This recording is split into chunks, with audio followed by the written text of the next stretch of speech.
تو اس مہینے کے آخر میں جب وہ اپنی بیلنس شیٹ دیکھیں گے تو منافع بہت شاندار نظر آئے گا کیونکہ اخراجات کم ہو گئے. لیکن اس کا مینیو سکڑ جائے گا، بالکل. اس کے کھانوں کا ذائقہ بدل جائے گا اور کچھ عرصے بعد اس کے باقاعدہ گاہک وہاں آنا بند کر دیں گے. یہ ایک بہترین مثال ہے اس صورتحال کو سمجھنے کے لیے. یعنی یہ کوئی مستقل حل نہیں ہے؟ بالکل نہیں ہے. درآمدات پر پابندی لگا کر وقتی طور پر ڈالر تو بچائے جا سکتے ہیں، لیکن اس کا اثر انڈسٹری پر پڑتا ہے. بہت سی صنعتیں جو خام مال امپورٹ کرتی ہیں وہ اپنی پیداوار کم کرنے پر مجبور ہو جاتی ہیں. اگر فیکٹریاں خام مال منگوا نہیں سکیں گی تو وہ مصنوعات کیسے بنائیں گی؟ اور اگر مصنوعات نہیں بنیں گی تو ایکسپورٹ کیا کریں گے؟ یعنی یہ $427 ملین کا سرپلس ایک طرح کا مصنوعی یا آرٹیفیشل سرپلس ہے. جی بالکل ایسا ہی ہے. یہ اس لیے نہیں ہے کہ ہم نے دنیا کو بہت کچھ بیچ دیا ہے، بلکہ اس لیے ہے کہ ہم نے دنیا سے کچھ خریدا ہی نہیں، اور یہ مستقل نہیں چل سکتا. کوئی بھی ملک دنیا سے کٹ کر اپنے آپ کو کمرے میں بند کر کے معاشی طور پر ترقی نہیں کر سکتا. صحیح. کالم نگار نے بھی اسی بات پر تنبیہ کی ہے کہ یہ ایک عارضی قدم ہے. یہ اس وقت تو ضروری تھا تاکہ ڈیفالٹ کے خطرے یا زر مبادلہ کے ذخائر کو گرنے سے بچایا جا سکے، لیکن طویل المدتی استحکام تبھی آئے گا جب برآمدات میں قدرتی اور مسلسل اضافہ ہو. اچھا، یہ تو ہو گئی بڑی معیشت کی بات. یہ وہ باتیں ہیں جو شاید اسلام آباد کے بورڈ رومز یا اسٹیٹ بینک کے اجلاسوں میں ہوتی ہیں. جی. اب ذرا اس کا رخ موڑتے ہیں سڑک کی طرف، کیونکہ یہاں آ کر بات واقعی بہت دلچسپ ہو جاتی ہے. کالم میں جو دوسری بڑی خبر ہے وہ 23 ارب روپے کا عوامی ریلیف پیکج ہے. اب عام آدمی تو یہ پوچھے گا کہ ایک طرف تو حکومت اتنی غریب ہے کہ امپورٹ روک رہی ہے اور دوسری طرف 23 ارب روپے کی خیرات بانٹ رہی ہے. بالکل، یہ سوال تو ذہن میں آتا ہے. یہ پیسہ آیا کہاں سے؟ کیا ہم نے IMF یا کسی دوست ملک سے کوئی نیا قرضہ لیا ہے جو بعد میں ٹیکس کی صورت میں ہمیں ہی بھرنا پڑے گا؟ نہیں. اور کالم کی سب سے مثبت بات یہی ہے کہ یہ پیسہ کسی نئے قرضے سے نہیں آیا. اچھا. ذرائع کے مطابق یہ 23 ارب روپے حکومت نے کفایت شعاری کے اقدامات کے ذریعے بچائے ہیں، یعنی حکومتی خرچات میں کٹوتی کی گئی ہے. رکیں، یہ کفایت شعاری عملی طور پر کیسے ہوئی؟ میں اس میکانزم کو سمجھنا چاہتا ہوں. کیا یہ محض کاغذوں کا ہیر پھیر ہے یا واقعی زمین پر کچھ اقدامات ہوئے ہیں؟ جی، زمین پر اقدامات ہوئے ہیں. مطلب کیا منسٹرز نے گاڑیاں واپس کر دی ہیں، غیر ملکی دورے منسوخ ہوئے ہیں یا کسی مخصوص بجٹ پر کٹ لگا ہے؟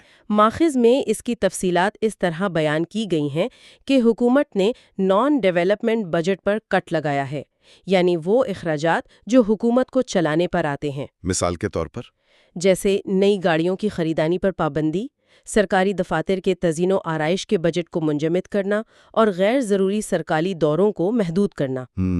صحیح. جب وفاقی سطح پر تمام وزارتیں اپنے روزمرہ کے اخراجات میں سے تھوڑی تھوڑی کٹوتی کرتی ہیں تو وہ جمع ہو کر ایک بڑی رقم بن جاتی ہے، اور اس بار یہ رقم 23 ارب روپے بنی ہے. چلیں، یہ ایک بہت خوشائند بات ہے کہ بوجھ صرف عوام پر نہیں ڈالا جا رہا، حکومت خود بھی اپنا پیٹ کاٹ رہی ہے. بالکل. لیکن یہ 23 ارب روپے جا کہاں رہے ہیں؟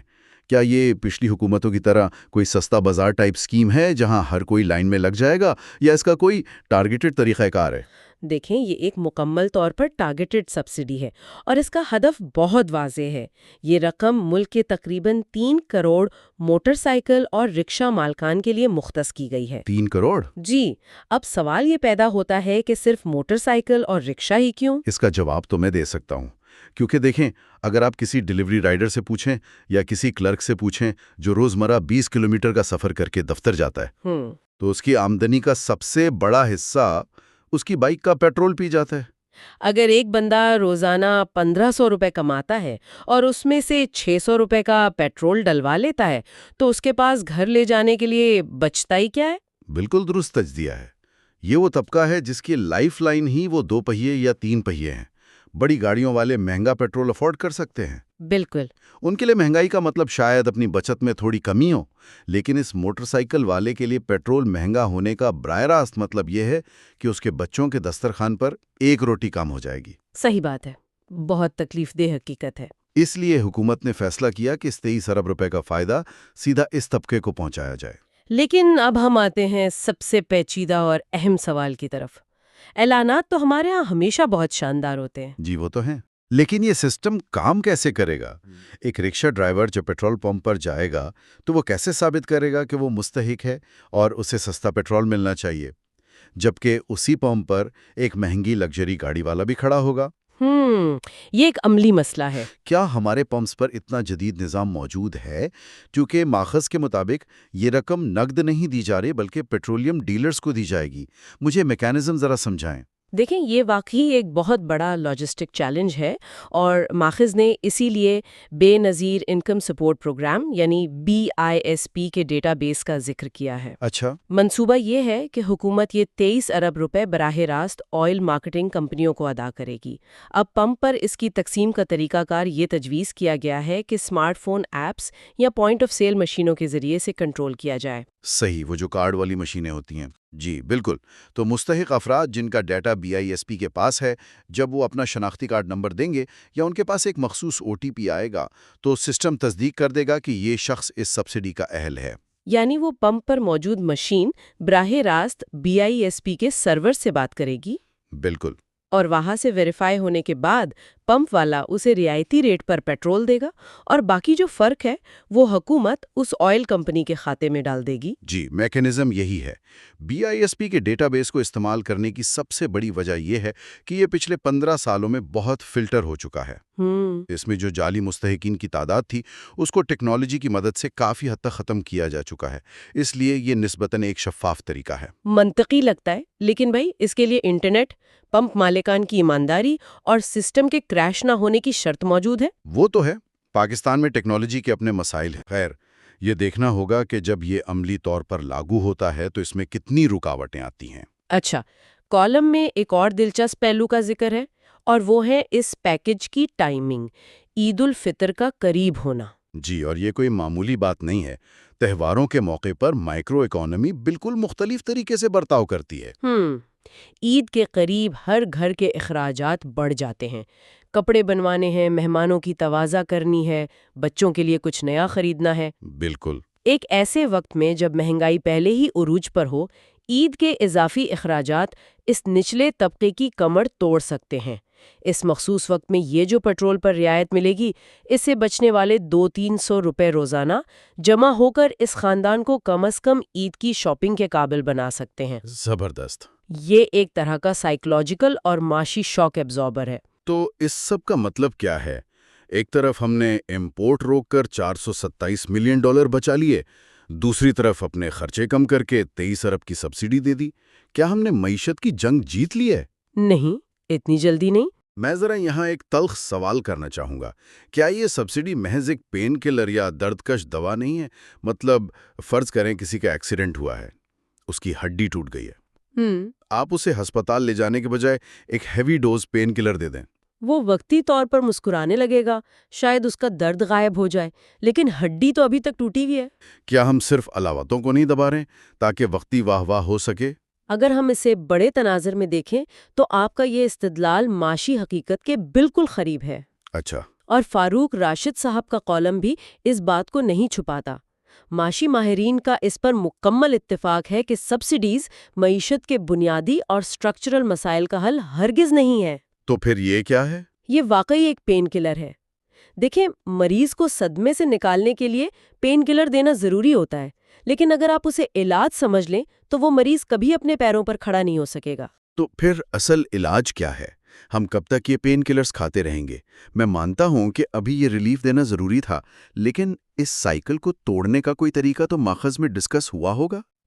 جی ہاں، اور وہ طریقہ انتہائی بنیادی اور طویل المدتی نوعیت کا ہے۔ وہ کیا ہے؟ اصل علاج یہ ہے کہ لوگوں کی قوت خرید کو مصنوعی طریقے سے بڑھانے کے بجائے اتنے معاشی موقع پیدا کیے جائیں کہ ان کی اپنی آمدنی میں قدرتی اضافہ ہو۔ کالم میں واضح کیا گیا ہے کہ ہمیں اپنی برآمدات کو صرف ٹیکسٹائل اور زراعت تک محدود رکھنے کی روش بدلنا ہوگی۔ یعنی ہم اب بھی کپاس اور دھاگے پر بیٹھے ہیں، دنیا آرٹیفیشل انٹیلیجنس، سیمی کنڈکٹرز اور سافٹ ویئر بیچ رہی ہے، اور ہم ابھی تک سستی لیبر اور خام مال کے سہارے ایکسپورٹ بڑھانے کے خواب دیکھ رہے ہیں۔ بالکل ایسا ہی ہے، اور یہی مستقبل کا لائحہ عمل ہے۔ کالم نگار زور دیتے ہیں کہ اگر ہمیں واقعی پائیدار استحکام چاہیے تو جدید ٹیکنالوجی، ریسرچ اور تعلیم پر سرمایہ کاری کرنی ہوگی۔ صحیح۔ صنعتی بنیاد کو وسیع کرنا ہوگا۔ جب ہمارے نوجوان انڈسٹری میں ویلیو ایڈڈ پروڈکٹس بنائیں گے تب جا کر وہ ایکسپورٹ بڑھیں گی جو کسی امپورٹ بین کی محتاج نہیں ہوں گی۔ بالکل صحیح۔ اور تبھی روزگار کے وہ مواقع پیدا ہوں گے جہاں کسی شہری کو حکومت سے 23 ارب روپے کے پیکج کا انتظار نہیں کرنا پڑے گا۔ یہ بات بالکل منطقی ہے۔ مطلب کسی بھی ریاست کی کامیابی اس بات میں نہیں ہے کہ وہ کتنے کروڑ لوگوں کو کامیابی سے خیرات یا سبسڈی بانٹ رہی ہے، یہ بالکل، بلکہ اس بات میں ہے کہ کتنے لوگ اتنے خود کفیل ہو گئے ہیں کہ انہیں حکومتی امداد کی ضرورت ہی نہیں رہی۔ اور اسی لیے آج کا یہ تجزیہ ایک محتاط امید پر ختم ہوتا ہے۔ کرنٹ اکاؤنٹ سرپلس اور ریلیف پیکج دونوں مل کر یہ ثابت کرتے ہیں کہ اگر حکومت چاہے تو فیصلے لے سکتی ہے۔ کفایت شاری سے پیسے بچانا ثابت کرتا ہے کہ سسٹم میں لیکیج موجود ہے جسے روکا جا سکتا ہے۔ صحیح۔ لیکن یہ صرف پہلا قدم ہے۔ اگر اس کے بعد اصلاحات رک گئیں تو ہم 6 مہینے بعد پھر اسی جگہ کھڑے ہوں گے جہاں ایک نیا پین کلر درکار ہوگا۔ تو اگر ہم آج کے اس پوری گفتگو کو سمیٹیں، ہم نے دیکھا کہ معیشت کے اعداد و شمار کتنے پیچیدہ ہوتے ہیں اور ان کا براہ راست تعلق ہماری روزمرہ کی زندگی سے کیسے جڑا ہوتا ہے۔ بالکل جڑا ہوتا ہے۔ امپورٹ پر پابندی سے لے کر ریسٹورنٹ کے مینیو کے سکڑنے تک اور حکومتی کفایت شعاری سے لے کر پیٹرول پمپ پر ایک رکشہ ڈرائیور کو ملنے والے ریلیف تک، یہ سب ایک ہی زنجیر کی کڑیاں ہیں۔ یہ سب سمجھنا سننے والوں کے لیے اس لیے اہم ہے کیونکہ ہم عوام صرف خاموش تماشائی نہیں ہیں، ہم اس معیشت کا حصہ ہیں۔ جب ہم یہ سمجھیں گے کہ ہمارے ٹیکس کا پیسہ یا حکومتی پالیسی ہمارے دسترخوان تک کیسے پہنچتی ہے، تبھی ہم بہتر سوالات اٹھا سکیں گے۔ بلا شبہ۔ اور جب عوام باخبر ہوتے ہیں تو حکومتوں پر بھی دباؤ ہوتا ہے کہ وہ صرف عارضی اعلانات تک محدود نہ رہیں بلکہ ٹھوس پالیسیاں بنائیں۔ آج کی یہ دونوں خبریں ایک سمت کا تعین کرتی ہیں۔ صحیح۔ اب دیکھنا یہ ہے کہ کیا ہم اس راستے پر تسلسل کے ساتھ چل پاتے ہیں یا نہیں۔ بالکل۔ اور اس بحث کو ختم کرنے سے پہلے میں ایک ایسا سوال سب کے ذہن میں چھوڑنا چاہتا ہوں جس پر کالم میں تو براہ راست بات نہیں کی گئی، لیکن وہ آج کی اس پوری گفتگو کا ایک منطقی نتیجہ ہو سکتا ہے۔ جی ضرور۔ ذرا تصور کریں، آج ہم 3 کروڑ موٹر سائیکلوں اور رکشوں کو چلاتا رکھنے کے لیے انہیں سستا پیٹرول دینے کے لیے 23 ارب روپے خرچ کر رہے ہیں۔ یہ وہ پیٹرول ہے جو ہم نے باہر سے ڈالر دے کر منگوایا ہے۔ صحیح۔ کیا ہوتا اگر حکومت کفایت شعاری سے بچایا گئے اس 23 ارب روپے کو پیٹرول کی وقتی سبسڈی میں اڑانے کے بجائے ایک ایسا فنڈ بناتی جو ملک میں صرف الیکٹرک بائکس اور الیکٹرک رکشوں کی لوکل مینوفیکچرنگ اور ان پر سبسڈی دینے کے لیے استعمال ہوتا؟ واہ، یہ تو واقعی ایک گیم چینجر سوچ ہے۔ سوچیں، اگر ہم ان 3 کروڑ لوگوں کو بتدریج الیکٹرک سواریوں پر شفٹ کر دیں جو مقامی سطح پر پیدا ہونے والی بجلی یا سولر سے چارج ہوں، تو نہ ہمیں باہر سے اربوں ڈالر کا تیل امپورٹ کرنا پڑے گا۔ بالکل، نہ کرنٹ اکاؤنٹ کا خسارہ ہوگا اور نہ ہی ہر سال عوام کو پیٹرول کی سبسڈی دینے کے لیے حکومت کو اپنا پیٹ کاٹنا پڑے گا۔ کیا ہم پرانی بیماریوں کا پرانا علاج کرتے رہیں گے یا کسی دن اس بنیادی سٹرکچر کو ہی بدل دیں گے؟ یہ وہ سوال ہے جس کا جواب ہمارے معاشی مستقبل کا فیصلہ کرے گا۔ سوچتے رہیے گا۔